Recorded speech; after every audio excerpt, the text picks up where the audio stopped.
കാരാട്ടിനെ മുൻനിർത്തി പിണറായിയെ മെരുക്കാൻ ശരത് പവാർ. പാർട്ടിയുടെ മന്ത്രിയെ തീരുമാനിക്കാൻ പോലും കഴിയാത്ത ഗതികേടിൽ NCP.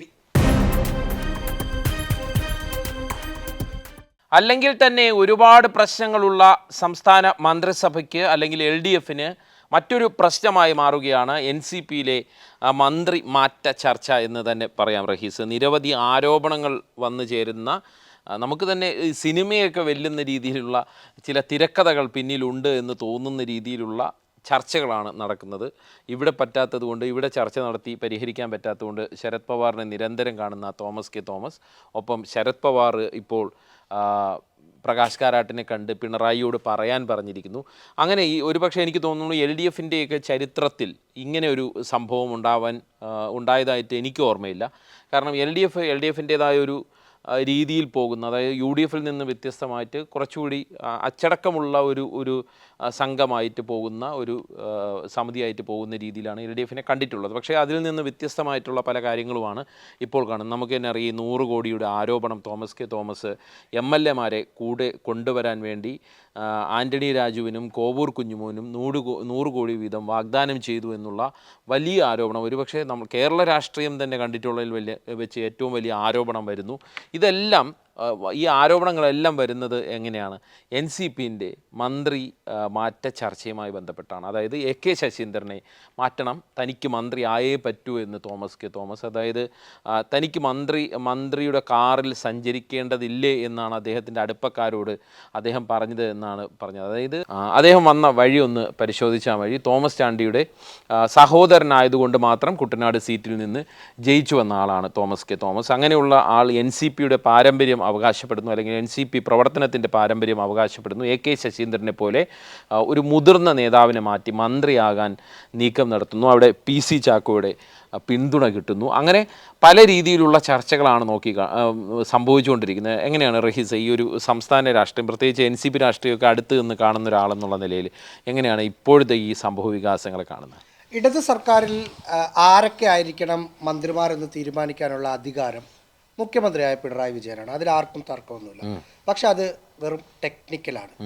ഓരോ പാർട്ടികളുമാണ് എൻ്റെ പാർട്ടിയുടെ അല്ലെങ്കിൽ ഞങ്ങളുടെ പാർട്ടിയുടെ മന്ത്രിസഭയിലെ പ്രതിനിധി X അല്ലെങ്കിൽ Y അല്ലെങ്കിൽ Z ഇന്നയാളാണെന്ന് ആ പാർട്ടി തീരുമാനിച്ച് പാർട്ടി മുഖ്യമന്ത്രിയോട് പറയുന്നത് അംഗീകരിക്കുന്നതാണ് നമ്മുടെ കേരള രാഷ്ട്രീയത്തിലോ അല്ലെങ്കിൽ ദേശീയ രാഷ്ട്രീയത്തിലോ ഒക്കെ കാണുന്ന ഒരു രീതി. അതല്ലാതെ ഇന്ന പാർട്ടിയിൽ നിന്ന് ഇന്നയാൾ മന്ത്രിയായാൽ മതിയെന്ന് ഒരു മുഖ്യമന്ത്രി തീരുമാനിക്കുന്ന ഒരു കീഴ്വഴക്കം നമ്മൾ ആരും കണ്ടിട്ടില്ല. പക്ഷേ അത് ഇപ്പോൾ നമ്മൾ കാണുന്നു. NCPയുടെ സംസ്ഥാന നേതൃത്വവും ദേശീയ നേതൃത്വവും ഞങ്ങളുടെ പാർട്ടിയുടെ മന്ത്രിയായി കുട്ടനാട് നിന്ന് വിജയിച്ച തോമസ് കെ തോമസ് എന്നയാളെ മന്ത്രിസഭയിൽ എടുക്കണമെന്ന് മുഖ്യമന്ത്രി പിണറായി വിജയനോട് നേരിട്ട് പലവട്ടം ആവശ്യപ്പെടുന്നു. NCPയുടെ ദേശീയ തലത്തിൽ അടുത്ത നേതാവായി കരുതുന്ന ശരത് പവാറിൻ്റെ മകൾ സുപ്രിയ സുലെയാണ് ഒരു 3, 4, 5 മാസം മുമ്പ് ഡൽഹിയിൽ വെച്ച് മുഖ്യമന്ത്രി പിണറായി വിജയനോട് പാർട്ടിയുടെ ഈ ആവശ്യം പറയുന്നത്. അദ്ദേഹം അന്ന് നമുക്ക് ചർച്ച ചെയ്യാം എന്നൊക്കെ പറഞ്ഞ് പോവുകയാണ് ചെയ്തത്. അതിനുശേഷം സംസ്ഥാന പ്രസിഡൻ്റായ PC ചാക്കോയും തോമസ് കെ തോമസും നിലവിലെ മന്ത്രിയായ AK ശശീന്ദ്രനും കൂടി സെക്രട്ടേറിയറ്റിലെത്തി പാർട്ടി തീരുമാനം മുഖ്യമന്ത്രി അറിയിച്ചപ്പോൾ മുഖ്യമന്ത്രി പറയുന്നത് അത് പറ്റില്ല, AK ശശീന്ദ്രൻ മന്ത്രിസ്ഥാനത്ത് തുടരട്ടെ എന്നതാണ് എൻ്റെ നിലപാടെന്ന് മുഖ്യമന്ത്രി പിണറായി വിജയൻ പറഞ്ഞുവെന്ന് AK ശശീന്ദ്രൻ തന്നെ കഴിഞ്ഞ ദിവസം പറഞ്ഞു. അതെങ്ങനെ സാധിക്കും? ഈ LDF എന്ന സംവിധാനത്തിൽ നിൽക്കുന്ന ഒരു കക്ഷിയുടെ മന്ത്രിയെ തീരുമാനിക്കാനുള്ള ഒരു അവകാശം ആ പാർട്ടിക്കില്ലേ എന്ന പ്രസക്തമായ ഒരു ചോദ്യം നമുക്കുണ്ട്.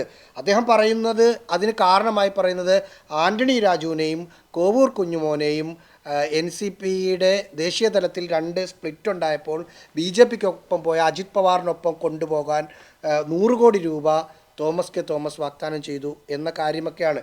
അങ്ങനെ ഒരു വാഗ്ദാനം ചെയ്തെങ്കിൽ തന്നെ അക്കാര്യത്തിൽ ഒരു തീരുമാനമെടുക്കേണ്ട മുഖ്യമന്ത്രിയേക്കാൾ അത് ബാധിക്കുക ശരത് പവാറിനാണ്. കാരണം പവാറിൻ്റെ കൂടത്ത് നിൽക്കുന്ന ഒരാൾ ശരത് പവാറിൻ്റെ എതിരാളിയായ അജിത് പവാറിൻ്റെ കൂടെ ആളെ കൂട്ടാൻ നടക്കുന്നു എന്നൊരു ആരോപണം ഉന്നയിക്കുമ്പോൾ ആ ആരോപണം സീരിയസ് ആണെങ്കിൽ ശരത് പവാറാണ് ആദ്യം തോമസ് കെ തോമസിനെ തള്ളിപ്പറയേണ്ടത്, മുഖ്യമന്ത്രി പിണറായി വിജയനല്ല. അങ്ങനെ ഒന്ന് സംഭവിക്കാത്തിടത്തോളം കാലം മുഖ്യമന്ത്രി ഇതിനകത്ത് എന്തൊക്കെയോ താല്പര്യപ്രകാരം AK ശശീന്ദ്രനൊപ്പം നിൽക്കുന്നു. ഇതിനകത്ത് കാണേണ്ടത് ഇന്നലെയും ഇന്നുമൊക്കെയായി നടക്കുന്നത് CPM-ന്റെ ദേശീയ കോർഡിനേറ്റർ, ഇപ്പോൾ അവർക്ക് ദേശീയ സെക്രട്ടറി ഇല്ലാത്തതുകൊണ്ട് കോർഡിനേറ്റർ പദവി വഹിക്കുന്ന പ്രകാശ് കാരാട്ട് ശരത് പവാറിൻ്റെ വീട്ടിലെത്തി ചർച്ചകൾ നടക്കുന്നു. ആ ചർച്ചയിൽ ശരത് പവാറിൻ്റെ നിലപാട് പറഞ്ഞു, ഞങ്ങളുടെ മന്ത്രി തോമസ് കെ തോമസ് ആണ്, അല്ലെങ്കിൽ AK ശശീന്ദ്രനെ അടക്കം മന്ത്രിസഭയിൽ നിന്ന് ഞങ്ങൾ വലിക്കുകയാണ് എന്ന് പറഞ്ഞു. ഞാൻ മനസ്സിലാക്കുന്നതനുസരിച്ച് ഏറ്റവും ലേറ്റസ്റ്റായി മനസ്സിലാക്കുന്നത് കാരാട്ട് ഇത് മുഖ്യമന്ത്രി പിണറായി വിജയനുമായി കമ്മ്യൂണിക്കേറ്റ് ചെയ്തു. മുഖ്യമന്ത്രി കാരാട്ടിന് കൊടുത്ത മറുപടി, സാങ്കേതികമായി തോമസ് കെ തോമസിനെ മന്ത്രിയാക്കാൻ ഈ ഘട്ടത്തിൽ കഴിയില്ല. NCPക്ക് AK ശശീന്ദ്രനെ പിൻവലിക്കുന്ന തീരുമാനത്തിലേക്ക് പോയാലും കുഴപ്പമില്ല, പക്ഷേ തോമസ് കെ തോമസിനെ മന്ത്രിയാക്കില്ല എന്ന കൃത്യമായ നിലപാട് മുഖ്യമന്ത്രി പിണറായി വിജയൻ എടുത്തു എന്നാണ് ഏറ്റവും അടുത്ത മിനിറ്റുകളിൽ നമുക്ക് മനസ്സിലാക്കാൻ സാധിക്കുന്നത്. അതെന്തിനാണ് എന്ന ചോദ്യം പ്രസക്തമാണ്. ഇനി അതല്ല, 100 കോടി വാഗ്ദാനം ചെയ്തു എന്ന ആരോപണം ശരിയാണെങ്കിൽ ഈ തോമസ് കെ തോമസിനെതിരെ ആ തരത്തിലുള്ള പാർട്ടിപരമായ നടപടികൾ, അല്ലെങ്കിൽ മുന്നണിപരമായ നടപടികൾ, അല്ലെങ്കിൽ നിയമപരമായ നടപടികൾ, കോഴ വാഗ്ദാനമൊക്കെ നിയമപരമായി തെറ്റാണ്, അത്തരം നടപടികളൊന്നും ചെയ്യാതെ തോമസ് കെ തോമസ് വേണ്ട എന്ന സ്റ്റാൻഡ് എടുക്കുന്നത് എന്താണെന്നറിയില്ല. ഞാൻ മനസ്സിലാക്കുന്നത് ഇങ്ങനെയാണ് അടുത്ത ദിവസങ്ങളിൽ മുന്നോട്ട് പോകുന്നതെങ്കിൽ NCPയിലെ ഒരു പിളർപ്പ് സംസ്ഥാനത്ത് കാണേണ്ടി വരും. കാരണം മുഖ്യമന്ത്രി ചേർത്ത് പിടിച്ചിരിക്കുകയാണ് AK ശശീന്ദ്രനെ. ഇന്ന് LDF കൺവീനർ TP രാമകൃഷ്ണൻ പറഞ്ഞത് മന്ത്രിസഭയിലെ നല്ല മന്ത്രിയാണ് AK ശശീന്ദ്രൻ എന്ന് TP രാമകൃഷ്ണൻ പറഞ്ഞു. അതായത് ഇതിനകത്തൊരു സ്പ്ലിറ്റ് നമ്മൾ അടുത്ത ദിവസങ്ങളിൽ കാണണം. CPM-ന്റെ സഹായത്തോടെ AK ശശീന്ദ്രൻ ഒരു വശത്തും PC ചാക്കോയും തോമസ് കെ തോമസുമൊക്കെ മറുവശത്തേക്ക് മാറുന്ന ഒരു കാഴ്ച അടുത്ത ദിവസങ്ങളിൽ കാണേണ്ടി വരുമെന്നാണ് NCPക്ക് അകത്തുള്ള നേതാക്കളുമായി സംസാരിക്കുമ്പോൾ മനസ്സിലാക്കാൻ സാധിക്കും. എനിക്ക് തോന്നുന്നത് റഹീസ്, ഇതിൽ പ്രധാനപ്പെട്ട ഒരു കാര്യം, ഇപ്പോൾ NCP പിളർന്നാലും ഇല്ലെങ്കിലും AK ശശീന്ദ്രനെ മന്ത്രിസഭയിൽ നിന്ന് മാറ്റാൻ കഴിയില്ല എന്ന് CPM, അത് മുഖ്യമന്ത്രി പിണറായി വിജയനിലൂടെ CPM അവരുടെ ഒരു അജണ്ട നടപ്പാക്കുകയാണെന്നാണ് എനിക്ക് തോന്നുന്നത്. കാരണം AK ശശീന്ദ്രനെ CPM-ന് ഒരിക്കലും കൈവിടാൻ പറ്റില്ല. അങ്ങനെ ഒരു നേതാവാണ് AK ശശീന്ദ്രൻ. CPM-ഉമായിട്ട് എല്ലായ്പ്പോഴും അടുത്ത് നിൽക്കുന്ന ഈ NCPയുടെ രൂപീകരണം തൊട്ട് തന്നെ LDF-ലുള്ള പാർട്ടിയാണ് NCP. അപ്പോൾ അന്ന് തൊട്ട് AK ശശീന്ദ്രൻ ഒരു പക്ഷത്ത് എപ്പോഴും ഉണ്ട്. അന്ന് അദ്ദേഹം ആദ്യം കോൺഗ്രസ് എസ്സിലായിരുന്നു, പക്ഷെ അപ്പോഴും ഇടതുപക്ഷത്തോടൊപ്പം എപ്പോഴും നിൽക്കുന്ന ഒരു നേതാവാണ് AK ശശീന്ദ്രൻ. AK ശശീന്ദ്രൻ എനിക്ക് തോന്നുന്നു KSUയുടെ രാഷ്ട്രീയ പ്രവർത്തനം തുടങ്ങി, KSUയുടെ കോഴിക്കോട് ജില്ലാ പ്രസിഡന്റായി, പിന്നീട് യൂത്ത് കോൺഗ്രസിന്റെ കോഴിക്കോട് ജില്ലാ പ്രസിഡന്റായി, പിന്നെ യൂത്ത് കോൺഗ്രസിന്റെ സംസ്ഥാന സെക്രട്ടറി ആയൊക്കെ വന്ന് കോൺഗ്രസിലേക്കൊക്കെ പോയി. അങ്ങനെ അപ്പോഴും ഇടതുപക്ഷത്തിന്റെ ഒപ്പം നിൽക്കുന്ന ഒരു നേതാവ്. പിന്നീട് മറ്റൊരു പ്രത്യേകത എന്ന് വെച്ചാൽ പിണറായി വിജയനുമായി ഏറ്റവും അടുത്ത് ബന്ധമുള്ള ഒരു നേതാവ്. നമുക്ക് തന്നെ അറിയാം, വലിയൊരു ആരോപണം AK ശശീന്ദ്രനെതിരെ വന്ന് അത് ഒരു ഫോൺ സംഭാഷണം പുറത്തു വന്നു. വലിയ കോളിളക്കം കേരളത്തിൽ ഉണ്ടാക്കിയ ഒരു സംഭവമാണ്. അതിനെ തുടർന്ന് അദ്ദേഹം രാജിവെച്ചു. പക്ഷേ എത്ര നാൾക്കകം അദ്ദേഹം തിരിച്ചു വന്നു.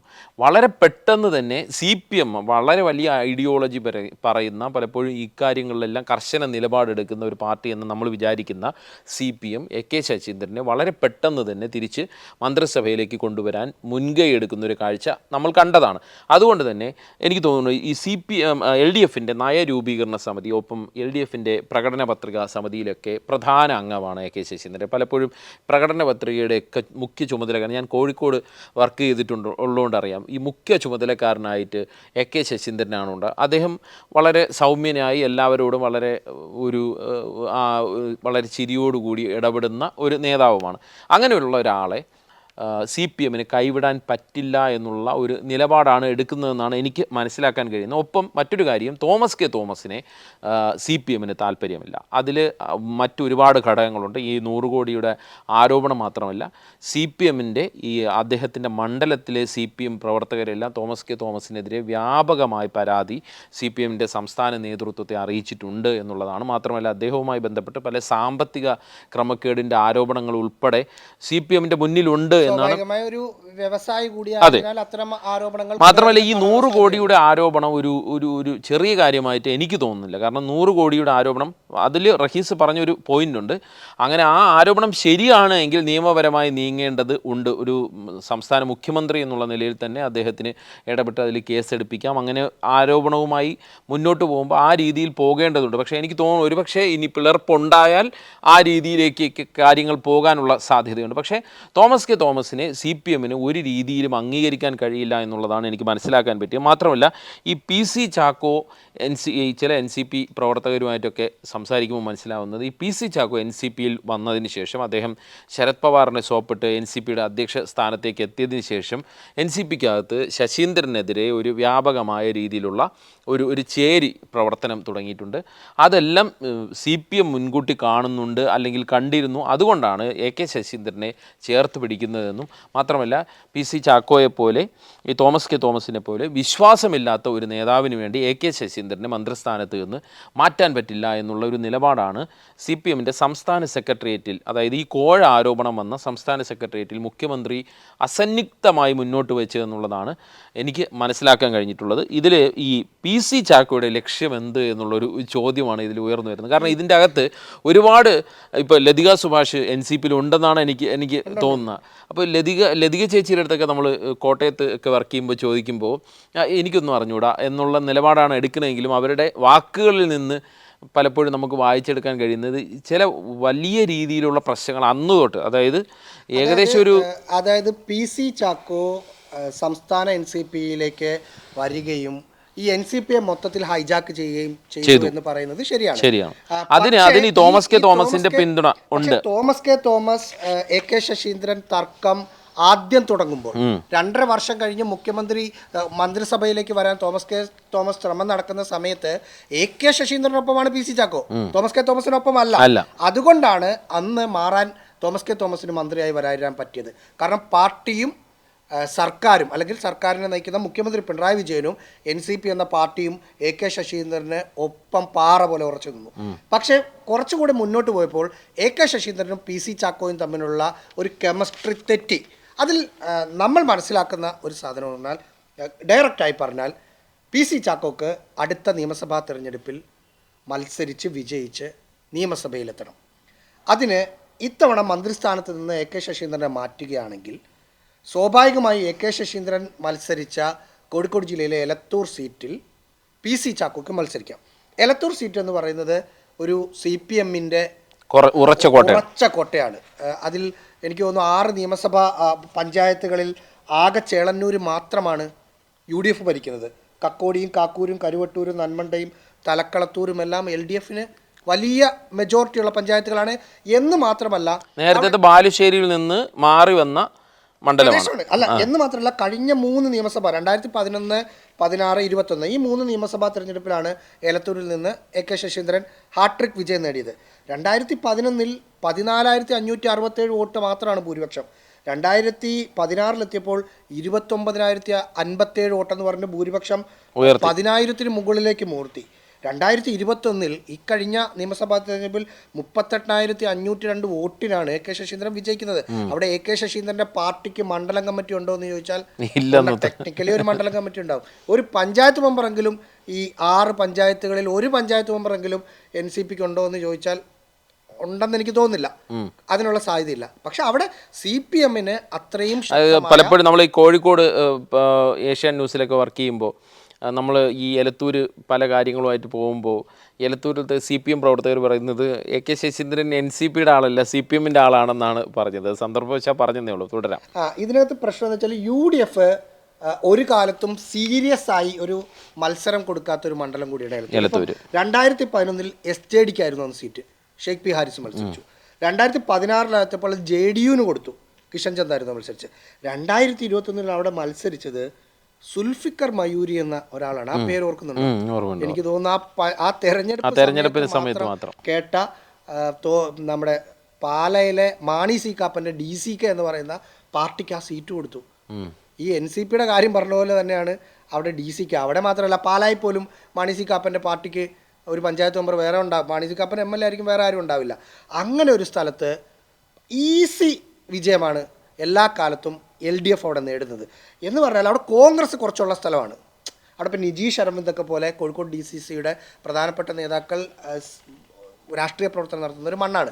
അവിടെ പക്ഷേ കോൺഗ്രസ് സംസ്ഥാന നേതൃത്വം എല്ലാ കാലത്തും ഇങ്ങനെ വരുന്ന ആർക്കെങ്കിലും അക്കമഡേറ്റ് ചെയ്യാൻ പറ്റുന്ന കുറേ സീറ്റ് ചോദിച്ചു വരുന്ന ആർക്കെങ്കിലും കൊടുക്കാനുള്ള ഒരു സീറ്റായി എലത്തൂരിനെ കാണുക കൂടി ചെയ്തതോടെ PC ചാക്കോയെ സംബന്ധിച്ച് ആ സീറ്റ് കിട്ടുകയാണെങ്കിൽ വിജയിക്കാം. അതായത് എലത്തൂരിൽ LDF സ്ഥാനാർത്ഥിയായി മത്സരിക്കുകയാണെങ്കിൽ തന്നെ വിജയം ഉറപ്പിക്കാവുന്ന, ഇപ്പം ധർമ്മടവും കല്യാശ്ശേരിയും ഒക്കെ പോലെ LDFന് വിജയം ഉറപ്പിക്കാവുന്ന ഒരു മണ്ണാണ് എലത്തൂർ. അതുകൊണ്ട് ആ സീറ്റ് പിടിക്കുക എന്നതാണ് PC ചാക്കോയുടെ ലക്ഷ്യം. പക്ഷെ അത് ഇപ്പോൾ നടക്കുന്ന ഈ ഒരു സ്പ്ലിറ്റ് വഴി അത് നടക്കും എന്നുള്ള അല്ല, സാധ്യത എനിക്ക് തോന്നുന്നത് വെച്ചാൽ കഴിഞ്ഞ നിയമസഭാ തെരഞ്ഞെടുപ്പിന്റെ സമയത്ത് തന്നെ ആ സീറ്റ് ഏറ്റെടുക്കാനുള്ള നീക്കങ്ങൾ CPM നടത്തിയിരുന്നു. ആദ്യം നമ്മുടെ ഇപ്പോഴത്തെ പൊതുമരാമത്ത് അത് എനിക്ക് തോന്നുന്നു അങ്ങനെ ആ സമയത്ത് ഒരു വാർത്ത വന്നതായിട്ട് ഓർമ്മയുണ്ട്. അതായത് AK ശശീന്ദ്രൻ മത്സരിക്കുന്നില്ലെങ്കിൽ CPM ആ സീറ്റ്. അതാണ് പറഞ്ഞത്. അന്ന് CPM PA മുഹമ്മദ് റിയാസിന് ബേപ്പൂരിലാണ് അദ്ദേഹം ഇപ്പം MLA ആയിരിക്കുന്നത്. അദ്ദേഹത്തിന് ഫസ്റ്റ് ഓപ്ഷനായി കൊടുത്ത, അല്ലെങ്കിൽ അദ്ദേഹത്തിന് കുറച്ചുകൂടെ സേഫ് സീറ്റ് ജില്ലാ കമ്മിറ്റി ശുപാർശ ചെയ്ത ഒരു സീറ്റാണ് എലത്തൂർ. പക്ഷെ പിന്നീട് അത് വേണ്ട എന്ന് അദ്ദേഹം തന്നെ പറഞ്ഞ് ബേപ്പൂരിലേക്ക് പോവുകയാണ് ചെയ്തത്. അന്ന് ഇപ്പം അൻഷാദ് പറഞ്ഞൊരു സംഭവം ഉണ്ടായി. AK ശശീന്ദ്രൻ ആയതുകൊണ്ട് മാത്രം അന്ന് LDF കൊടുത്തതാണ് ഈ സീറ്റ്. അതുകൊണ്ട് AK ശശീന്ദ്രനെ മന്ത്രിസ്ഥാനത്ത് നിന്ന് വെട്ടി പാർട്ടിയൊക്കെ കൈപ്പിടിയിലാക്കിയാലും എലത്തൂരിൽ നിന്ന് മത്സരിക്കാമെന്നത്, വിജയിക്കാമെന്നത് പോട്ടെ, എലത്തൂരിൽ നിന്ന് മത്സരിക്കാമെന്നത് പോലും, LDF സ്ഥാനാർത്ഥിയായി മത്സരിക്കാമെന്നത് പോലും PC ചാക്കോയുടെ ഒരു വ്യാമോഹമായിരിക്കും എന്നാണ് മനസ്സിലാക്കുന്നത്. ഇപ്പോൾ ഈ മന്ത്രി ഇല്ലാതാകുമോ NCPക്ക് എന്നുള്ളതാണ് ഏറ്റവും പ്രധാനപ്പെട്ട ഒരു ചോദ്യം. അങ്ങനെ ഒരു മണ്ടത്തരത്തിന്, അല്ലെങ്കിൽ ശരത് പവാർ അങ്ങനെ ഒരു, എനിക്ക് തോന്നുന്നു ഈ സമയത്ത് മണ്ടത്തരം എന്ന് തന്നെ അതിനെ വിശേഷിപ്പിക്കാം. കാരണം മഹാരാഷ്ട്രയിൽ തകർന്നടിഞ്ഞു നിൽക്കുകയാണ് ശരത് പവാറിൻ്റെ NCP. ഒപ്പം മഹാരാഷ്ട്രയിൽ അവർക്ക് നേരത്തെ ഉണ്ടായിരുന്ന സീറ്റുകളിൽ നിന്ന് വളരെ കുത്തനെ കുറയുന്നൊരു സാഹചര്യം ഉണ്ടായി. മാത്രമല്ല അവിടുത്തെ സഖ്യമൊക്കെ ആടി ഉലഞ്ഞു നിൽക്കുന്ന ഒരു സാഹചര്യമുണ്ട്. ഈ ഒരു അവസ്ഥയിൽ ആകെ NCPക്ക് മന്ത്രിയുള്ള ഒരു സ്ഥലമാണ് കേരളം എന്ന് തോന്നുന്നു. ആ ഒരു സ്ഥലത്തു കൂടി മന്ത്രി ഇല്ലാത്തൊരവസ്ഥ, അല്ലെങ്കിൽ മന്ത്രിസഭയിൽ നിന്ന് പൂർണ്ണമായിട്ട് പിന്മാറുന്നൊരവസ്ഥയിലേക്ക് ശരത് പവാർ, അത്രയും ഒരു കടുംപിടുത്തത്തിലേക്ക് ശരത് പവാർ പോകുമോ എന്നുള്ളൊരു സംശയമുണ്ട്. മാത്രമല്ല മറ്റൊരു പ്രധാനപ്പെട്ട വിഷയമായിട്ട് എനിക്ക് തോന്നുന്നത് ഈ കാരാട്ട്, ഇപ്പോൾ നേരത്തെ റഹീസ് സൂചിപ്പിച്ചു, കാരാട്ട് പിണറായി വിജയനുമായി ഇക്കാര്യം കമ്മ്യൂണിക്കേറ്റ് ചെയ്തു. പക്ഷേ കാരാട്ട് പറഞ്ഞതുകൊണ്ട് മാത്രം പിണറായി വിജയൻ AK ശശീന്ദ്രനെ മാറ്റുമോ എന്നുള്ള കാര്യത്തിൽ സംശയമുണ്ട്. അതായത് ഇപ്പോൾ റഹീസ് പറഞ്ഞൊരു കാര്യത്തിലേക്ക് പോകാനുള്ള സാധ്യതയാണ് രാഷ്ട്രീയ നിരീക്ഷകരെല്ലാം കാണുന്നത്. അതായത് NCPയിൽ ഒരു പിളർപ്പ്, ആ ഒരു പിളർപ്പിലേക്ക് കാര്യങ്ങൾ പോകുന്നൊരു അവസ്ഥയിലേക്ക് തന്നെയാണോ, അതോ ഈ NCP എന്താണ്, അതായത് ഈ ശരത് പവാർ എന്താണ് കാണുന്നത്, ഏത് രീതിയിലുള്ള ഒരു തന്ത്രമാണ് അദ്ദേഹം പയറ്റുന്നതെന്നാണ് തോന്നുന്നത്? പക്ഷെ ഞാൻ മനസ്സിലാക്കുന്നത് NCPയുടെ ദേശീയ നേതൃത്വത്തിൽ ദേശീയ വൈസ് പ്രസിഡന്റോ വർക്കിംഗ് പ്രസിഡന്റോ എന്തോ ആണ് PC ചാക്കോ. ആ പൊസിഷനിൽ മറ്റൊരാൾ കൂടിയുള്ളത് പവാറിന്റെ മകൾ സുപ്രിയ സുലെയാണ്. അത്ര പവർഫുള്ളാണ് ദേശീയ രാഷ്ട്രീയത്തിലും PC ചാക്കോ. പവാറിന്റെ അടുത്ത് പവർഫുൾ ആണ്. സ്വാഭാവികമായും PC ചാക്കോയുടെ പവാറിന് തന്നെ പവർ ഇല്ലാത്ത അവസ്ഥയാണ്. എങ്കിൽ പോലും പവാറിന്റെ അടുത്ത് ഒരു പവറുണ്ട്, ചാക്കോക്ക് പവറുണ്ട്. പവാറിന് പവറുണ്ടോ NCPക്ക് പവറുണ്ടോ എന്നത് വേറെ കാര്യം. പക്ഷെ പവാറിന്റെ അടുത്ത് ചാക്കോയ്ക്ക് പവറുണ്ട്. സ്വാഭാവികമായും ചാക്കോ ആ പവർ ഉപയോഗിച്ച് തോമസ് കെ തോമസിനെ മന്ത്രിയാക്കുന്നില്ലെങ്കിൽ NCPക്ക് ഒരു മന്ത്രി വേണ്ട, AK ശശീന്ദ്രനെ പിൻവലിക്കണം എന്ന തീരുമാനത്തിലേക്ക്, അത് മണ്ടത്തരമല്ലേ എന്നുള്ളതാണ് സ്വാഭാവികമായും. കാരണം ഒന്നുമില്ലാതിരിക്കുന്നതിനേക്കാളല്ലേ ആ പാർട്ടിയുടെ പേരിൽ ഒരാൾ ഇരിക്കുന്നത്. ആ പാർട്ടിയുടെ സംഘടനാ സംവിധാനങ്ങൾ ചലിപ്പിക്കാനെങ്കിലും, ഇപ്പോൾ ഫണ്ടും മറ്റു കാര്യങ്ങൾക്കുമൊക്കെ ഒരു മന്ത്രി ഉള്ളത് നല്ലതല്ലേ. പക്ഷേ ഇവരുടെ ഒരു തമ്മിലടിയിൽ അത് വേണ്ട എന്ന് വെക്കാനുള്ളൊരു സാധ്യതയാണുള്ളത്. മറ്റൊന്ന്, ഈ NCPയെ സംബന്ധിച്ച് ഇപ്പം ദേശീയ തലത്തിൽ അജിത് പവാറിൻ്റെ NCP ആണ് NCP. അതുകൊണ്ട് ഇപ്പം PC ചാക്കോ ചിഹ്നം വരെ അവർക്കാണ്, ചിഹ്നം പേര് എല്ലാവർക്കാണ്. PC ചാക്കോ ഇവിടുത്തെ PC ചാക്കോ സംസ്ഥാന പ്രസിഡന്റ് ആയിരിക്കുന്ന NCPക്കെതിരായ ഒരു നിലപാട് AK ശശീന്ദ്രൻ എടുത്താൽ പോലും നിയമപരമായി ഒന്നും ചെയ്യാൻ കഴിയില്ല PC ചാക്കോർക്കോ ശരത് പവാറിനോ. ഒരു വിപ്പ് പോലും കൊടുക്കാൻ കഴിയില്ല. കാരണം NCP എന്നത് അജിത് പവാറിന്റെ, പക്ഷേ അജിത് പവാറിന് കൊടുക്കാൻ പറ്റുമായിരിക്കും, അതല്ലാതെ ഈ ശരത് പവാറിനോ കൊടുക്കാൻ പറ്റില്ല. അതുകൊണ്ട് തന്നെ നിയമപരമായി ഏതെങ്കിലും തരത്തിലുള്ള ഒരു അയോഗ്യത വരുന്നു, കൂറുമാറ്റ നിരോധനം എന്നൊന്നും AK ശശീന്ദ്രന്റെ പേരിൽ വരാൻ സാധ്യതയില്ല. സ്വാഭാവികമായും അങ്ങനെ ഒരു പിളർപ്പിലേക്കൊക്കെ പോവുകയാണെങ്കിൽ CPM സംരക്ഷിക്കും ഇദ്ദേഹത്തെ എന്ന കാര്യം ഉറപ്പാണ്. ഇതിനകത്ത് സംഭവിച്ച കാര്യം, 2 MLA മാരാണ്, തോമസ് കെ തോമസ്, AK ശശീന്ദ്രനാണ്. മന്ത്രിസഭാ രൂപീകരണ സമയത്ത് ആ പാർട്ടി എടുത്ത തീരുമാനം ആദ്യത്തെ 2.5 വർഷം AK ശശീന്ദ്രൻ മന്ത്രിയാവട്ടെ, പിന്നീട് തോമസ് കെ തോമസ് മന്ത്രിയാവട്ടെ എന്നതാണ് അവരുടെ തീരുമാനം. നമ്മൾ പല നേതാക്കളുമായി സംസാരിച്ചാണ് ആ തീരുമാനം എടുത്തത്. അന്ന് NCPയുടെ നേതാവായിരുന്ന, ദേശീയ തലത്തിൽ നേതാവായിരുന്ന പ്രഫുൽ പട്ടേലും ഒപ്പം തോമസ് കെ തോമസും AK ശശീന്ദ്രനും അന്ന് ഇവിടുത്തെ NCPയുടെ സംസ്ഥാന പ്രസിഡന്റായിരുന്ന TP പീതാംബരം മാസ്റ്ററും കൂടിയാണ് ഈ തീരുമാനം എടുത്തത്. പക്ഷേ 2.5 വർഷം കഴിഞ്ഞപ്പോൾ സംഭവിച്ചത്, പ്രഫുൽ പട്ടേൽ മറ്റേ അജിത് പവാറിൻ്റെ കൂടെ ആ NCPയുടെ ഭാഗമായി. പിന്നീടുള്ള ആൾ ഇത് ഇങ്ങനെ ഒരു തീരുമാനം എടുത്തിരുന്നു എന്ന് പറയേണ്ട ആൾ T P Peethambara മാസ്റ്ററാണ്. Peethambara master ആണെങ്കിൽ ഇപ്പോഴത്തെ പാർട്ടിയുടെ ഇന്റേണൽ പൊളിറ്റിക്സിൽ ഒന്ന് അദ്ദേഹം തീരെ വയ്യ, രണ്ട് അദ്ദേഹം AK ശശീന്ദ്രനൊപ്പമാണ്. അപ്പം അന്ന് അങ്ങനെ ഒരു തീരുമാനം എടുത്തിരുന്നുവെന്ന് പീതാംബരൻ മാസ്റ്ററും പറയുന്നില്ല. അതാണ് തോമസ് കെ തോമസിന് സത്യത്തിൽ വെട്ടിലായത്.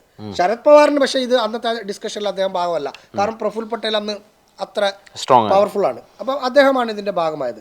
അന്ന് ആ തീരുമാനമെടുത്തതിൽ ഒരാൾ BJPക്കൊപ്പവും മറ്റൊരാൾ പാർട്ടിയിലെ ഇന്റേണൽ പൊളിറ്റിക്സിൽ AK ശശീന്ദ്രനൊപ്പവും നിൽക്കുന്നു എന്നതാണ് തോമസ് നേരിടുന്ന പ്രശ്നം.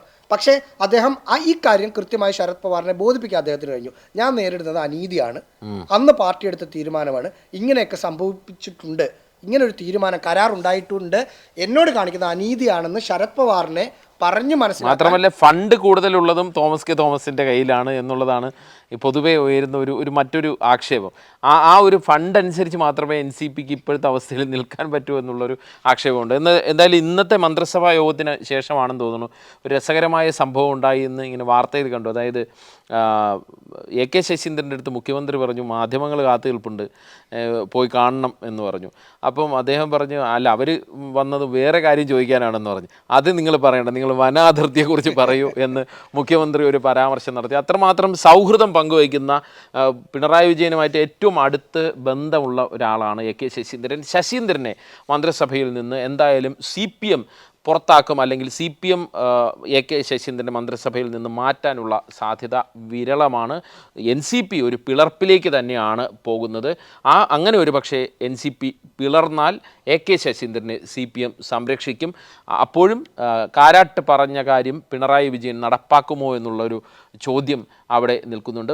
ഇപ്പോഴത്തെ ഒരു രാഷ്ട്രീയ സാഹചര്യത്തിൽ അതിനുള്ള സാധ്യതയില്ല എന്ന് തന്നെയാണ് നമ്മൾ വിലയിരുത്തുന്നത്. എന്തായാലും NCP വല്ലാത്തൊരു ഗതികേടിലേക്ക് എത്തുന്ന ഒരു കാഴ്ചയാണ് കേരള രാഷ്ട്രീയത്തിൽ കാണുന്നത്.